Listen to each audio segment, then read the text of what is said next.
everyone, this is Taj Boston from Boston Desi Connection with cameraman Dr. Swami. Let's go and see what's going on inside. Come on down.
I'm the board chairman of Medicine Wheel Productions, and I just want to get the program started by saying, first and foremost, thank you all very much for joining us here tonight for a beautiful evening on top of the Taj to honor a very good friend of all of ours and respect the work that we've done at Medicine Wheel for the past 25 years, but to honor the work of one particular person, Mr. Michael Dowling, in his 25 years at Medicine Wheel. Absolutely. Absolutely. So I've got some quick thank yous to get out of the way, a little personal story about my interactions with Medicine Wheel and how I came to join the board and ultimately become board chairman. We'll get some other folks to say some glowing things about Michael. It was tough to dig up some stuff to say nice about this guy, but we figured it out. Worked closely with Michael very recently and with his wonderful organization, Medicine Wheel Productions. I am the historian at the Old State House on the Freedom Trail in downtown Boston. And I'm so happy to be here tonight. I'm so happy to be here to celebrate with all of you and to congratulate Michael. But most of all, I'm really happy to be here to thank you, Michael. To thank you for the incredible gift that you have given to the people of Boston and to our broader community, and that you continue to give to us through the work that you do. So thank you so much. I'm the executive director at the John Beresford Foundation. I met Michael with John 14 years ago at the Day Without Art, and it was a powerful day.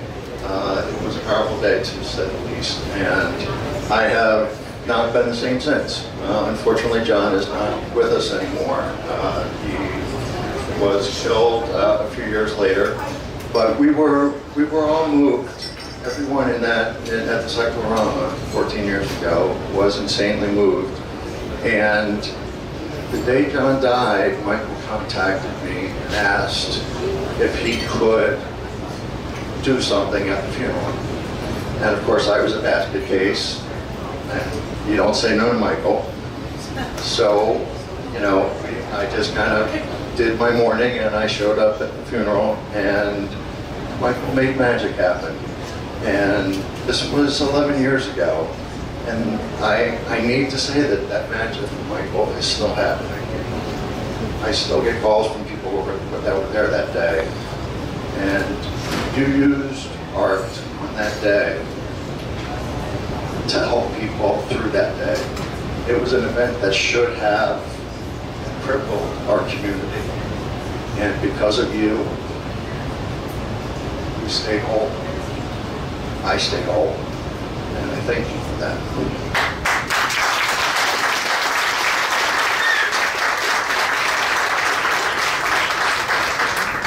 It gives me great pleasure to be here today to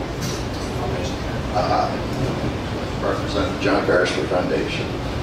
and on behalf of John's family and all of our friends to give a donation to Medicine Wheel, to Michael, to the work that you do. In hopes that you will find a way to keep doing this for another 25 years. So, check for $5,000 from the foundation.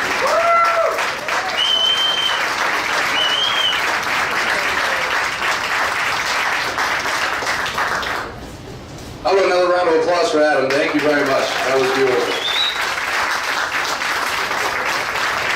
Well, Michael, I don't know if you might need a few minutes to compose yourself after all that, after all those glowing words, but obviously, I think we've said enough about our dear friend. You know, we're all here for a reason because Michael has made a difference in our lives. He's making a difference in a lot of people's lives, and good luck making this speech, but we're all here for you, buddy. Michael Dowling, 2016 Medicine Honorary.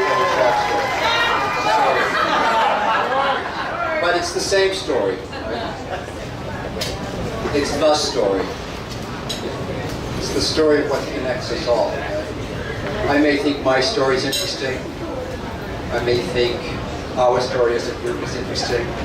But we're all part of the story, the big story. I wanted to, in my breast pocket, when I have a suit on, I always have an envelope. And it's a note from my father.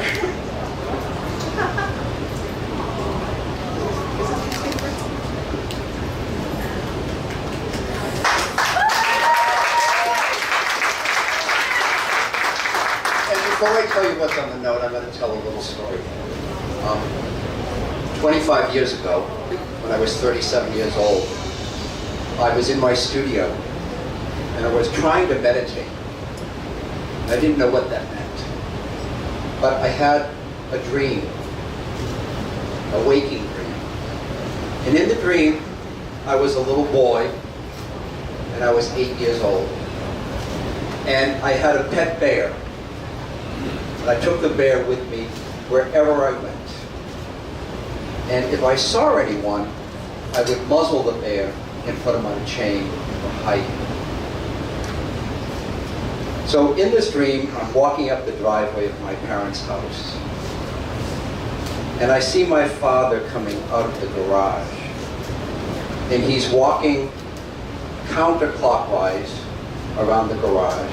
So I throw the bear into the garage and walk around clockwise. And we meet behind the garage. And I'm now 37. And he's 37. I go from 8 to 37, and he goes from 63 to 37. And I look over his shoulder, and I see the little bear running through the yard without a chain, without a muzzle. This was my reaction. Who let you out? My father looked straight at me, and we have the same face.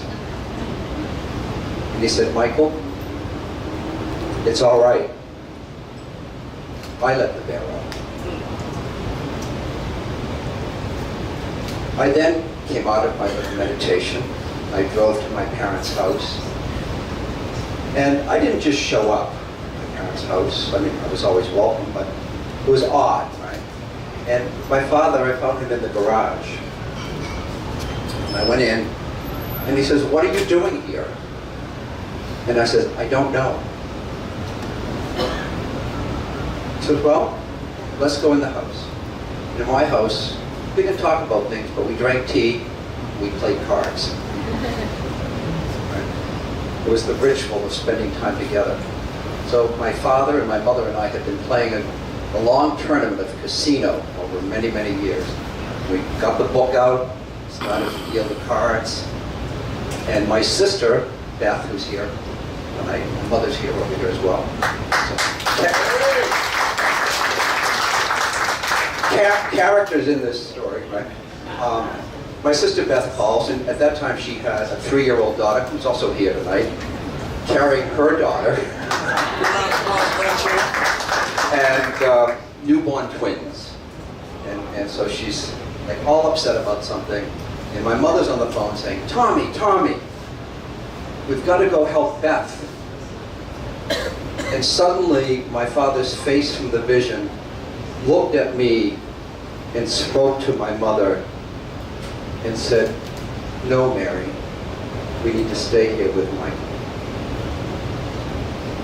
I don't know what happened the rest of that day. I knew at that moment how much my father loved me.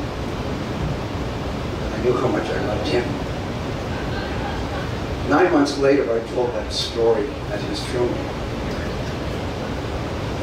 And, you know, the Irish have a funny way of attending to death. It's an old custom that when somebody takes their last breath, you should breathe it in. So I was with my father. We were all sort of gathered around him, but I was alone in his room shortly before he died. And I'm ranting and raving in the room saying, you know, Daddy, you're the only one who gets me. You're the only one who knows who I am. And that night, I breathed in. My father always wanted on his tombstone, here lies a contented man. And as he breathed out his last breaths, I breathed them in. And I became Michael Dowling, a contented man. So shortly before my father died, around Thanksgiving time, he wrote us all love letters, knowing that he was dying. We didn't know. In mine, on the front of the envelope, it says, Michael, in my eyes, you are always a winner. So thank you, Dad, for letting me be a winner, for letting me be all right, for letting the bear out, for letting me invite other young people, other older people, other people in my life, to let their bears out, to run free, to be who we're called to be. That's how I started my work at Medicine Wheel. Other people might think it was for many other reasons. It was my story receiving a gift of contempt from my dad. So I think it's great that Sunday is Father's Day. So, you know, in my eyes, Dad, you're always a winner. So thank you all for being here, because there's so many people in this room that I love so much. And I realize, looking around, people who have helped me up over the years in so many different ways, and that there's no way on earth that any of this work would happen without each one of you. So a round of applause to everyone in this room.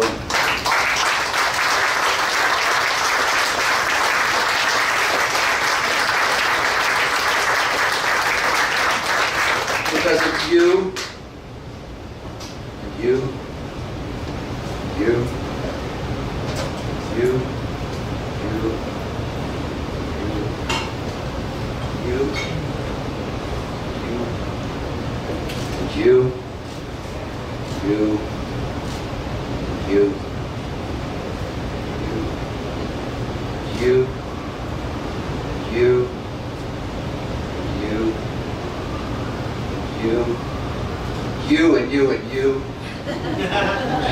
you, you, and you. Medicine Wheel staff lined up right here.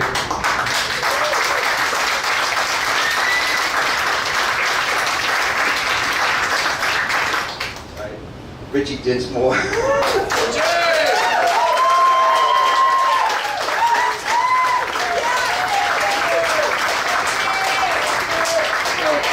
can't imagine if I actually had a son feeling any closer to him than I feel to Richie Dinsmore.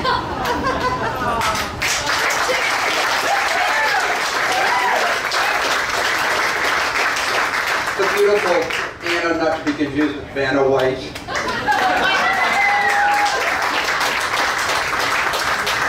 Tara Dorn, the director of our youth program. There are other people around. Barbara August, one of our teachers, floating around over here somewhere.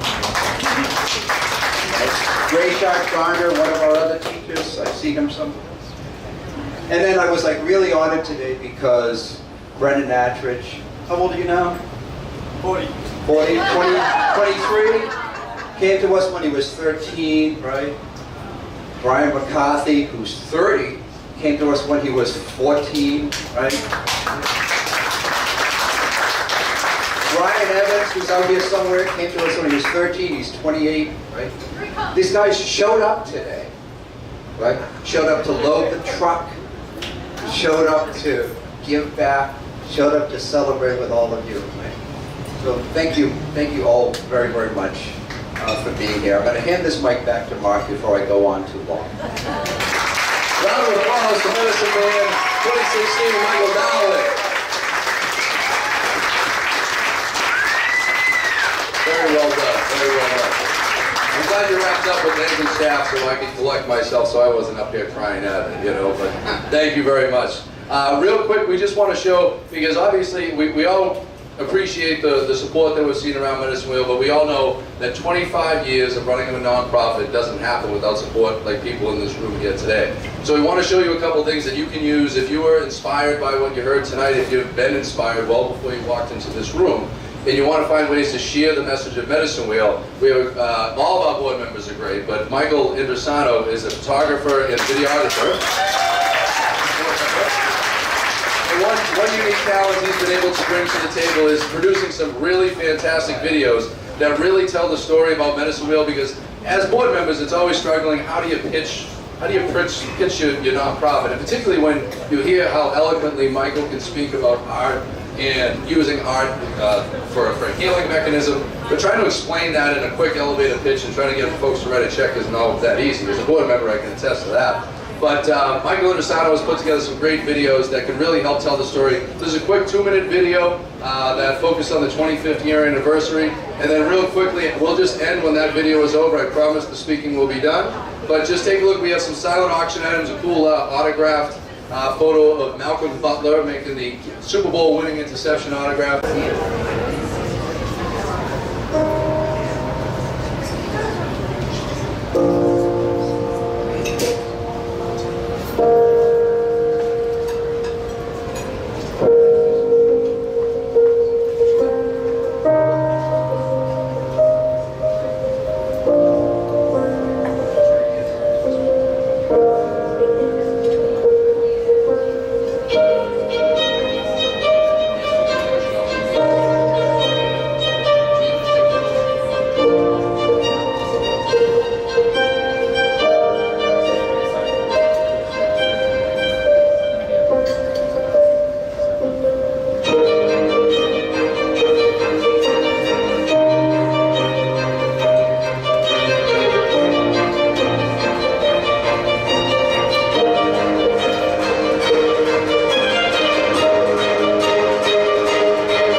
to run where the brave dare not go,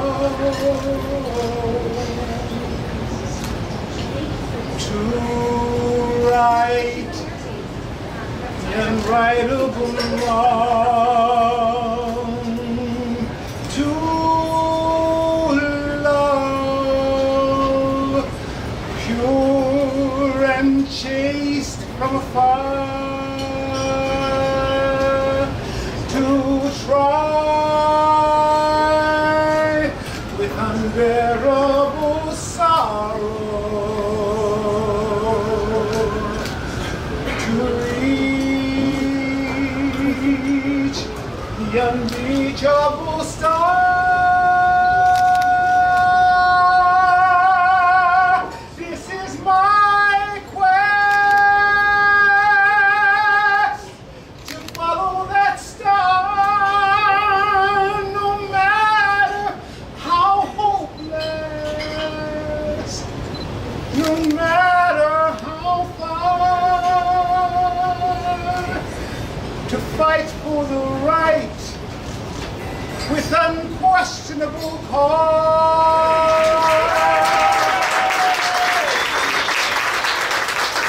I want to thank you all for coming. Just no one knows how hard I do. I do. But it does work morning to night. So please get behind me. I know you are behind me. Say this.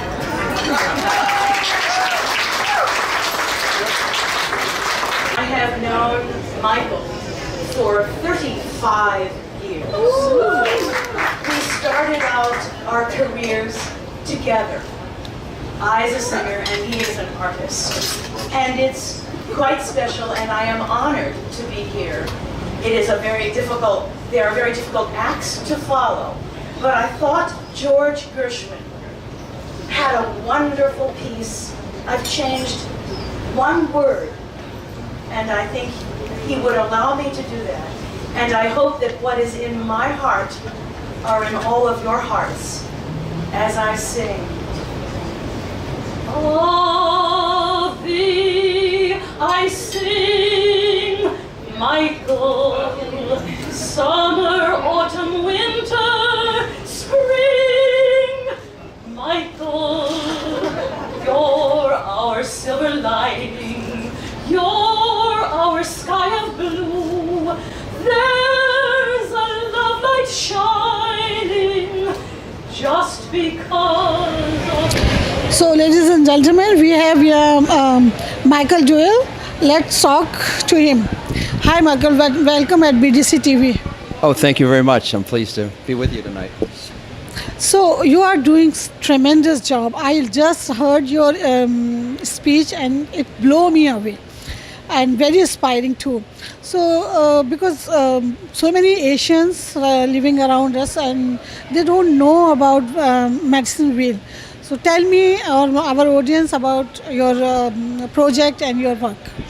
Well, I started Medicine Wheel in 1992, and it was really a response to a need in the community. At that time, the HIV community and the AIDS community there was a lot of activity, activism and fundraising and various things, but not a place for people to gather, not a place for people to pray, to meditate, to heal.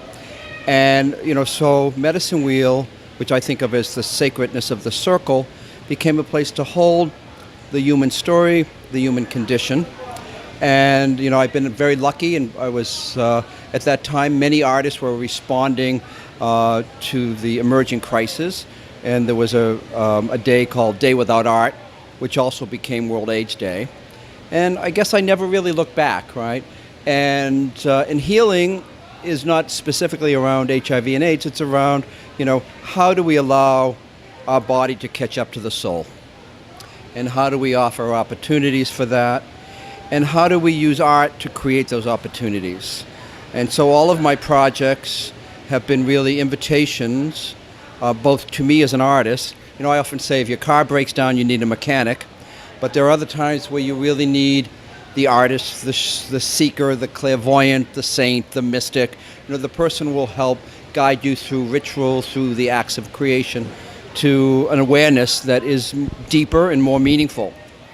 So now 25 years later, we're involved in many, many projects. One of our most recent projects is the Hand in Hand project, which is inviting young people from across the city to meet with police officers.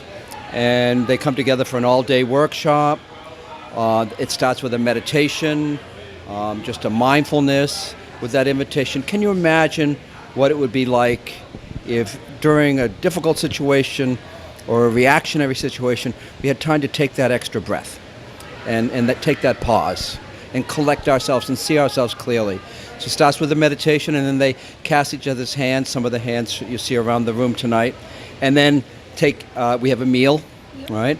And then we take photographs of each other, and we write poetry together, right? So really using the arts to free, again, our differences and to allow, again, sort of our more inner truth to come out through that creative process. So I feel, I'm a blessed man, I'm a lucky man.